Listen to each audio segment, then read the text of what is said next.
The houses at Auvers were made in the late spring, early summer of 1890. So he's just moved from southern France, from the Provençal Mediterranean landscape and climate of Arles and Saint-Remy, where he'd been for 2 years.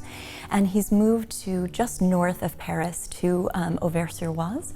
So he's much closer to the art capital, to where his brother is living, many of his friends are living, but he's still in a sort of rural space.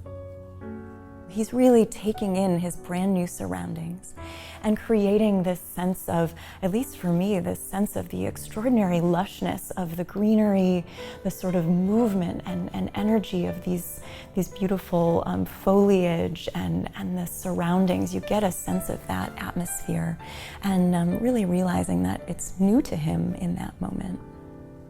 You notice these beautiful marks that he makes with the brush. You really look for brush strokes and for that evidence of the making in a Van Gogh painting, and that's very evident in the thatched roof and in these beautiful sort of curly cues that you get in the foliage.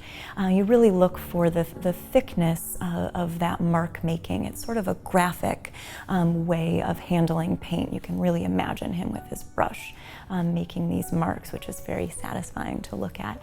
And then you also notice this extraordinary play of color. He's put in these punches of color, this kind of reddish roof and the reddish chimneys, a complement to the overwhelmingly green palette. So that kind of punch of complementary color is something that we look for and that we expect in Van Gogh, and that's beautifully evident here.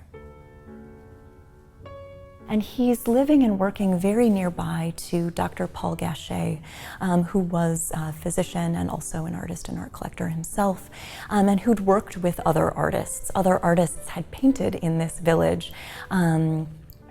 Pissarro and Cézanne, for example, had worked there. So we see Van Gogh still really excited about his career and about the trajectory that it's taking, and he's working in a place that's not the capital, but that is still a spot that's really rich in terms of the visual arts.